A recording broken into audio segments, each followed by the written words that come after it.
Jurandir, creo que hemos visto que muchos organismos que no son del sector de transporte público, ministerios públicos, organismos de usuarios, organismos, sindicatos, vienen presionando el transporte para medidas algunas como la utilización de las mascarillas o tapabocas, pero una de las medidas que también muchos de estos organismos vienen mencionando son el distanciamiento social. Eh, ¿Cómo esto puede ser posible, ¿no? Creo que tenemos un documento de la Organización Mundial de la Salud, del brazo de la Unión Europea, que menciona de la posibilidad de mantener una distancia social en áreas comunes como estaciones, espacios de venta de billetes, plataformas, pero no dentro de vehículos.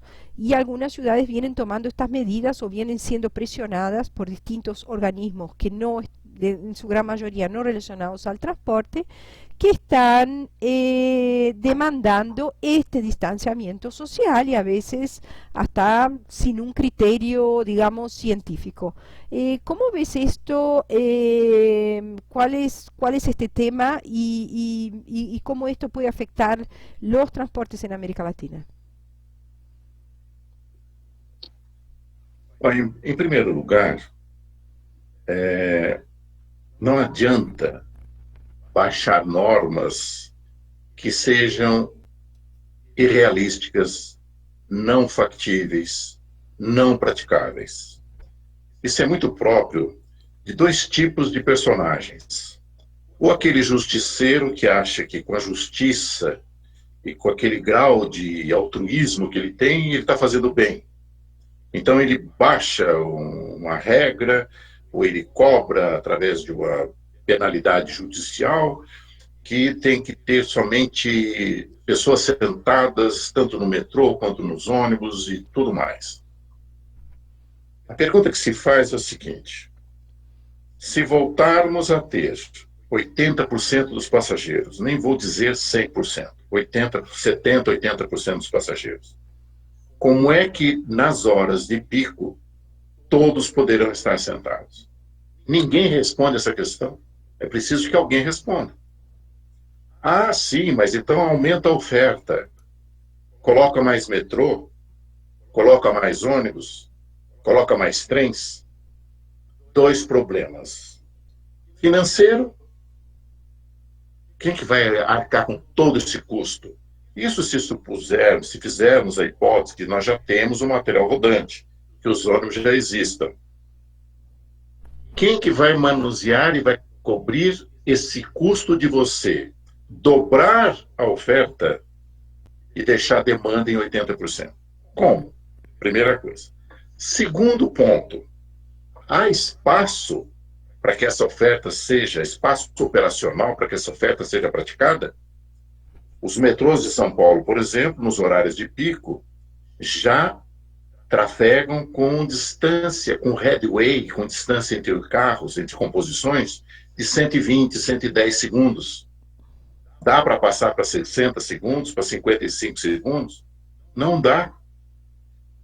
Bom, talvez dê para fazer o distanciamento social fora do material rodante, fora dos ônibus.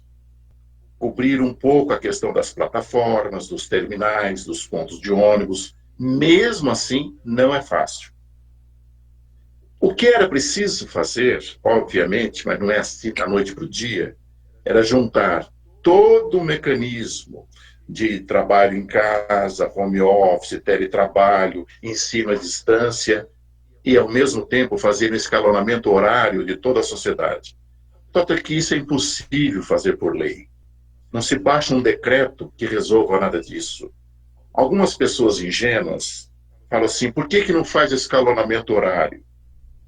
Tal categoria entra às 6, outra às 7, outra às 8, outra às 9. Então esquece, por exemplo, que as mães têm que levar os filhos para a escola. E depois à tarde elas vão buscar os filhos. Esquece que muitos têm 2 jornadas em 2 pontos diferentes. Esquece que muitos estudam num período e trabalho em outro período.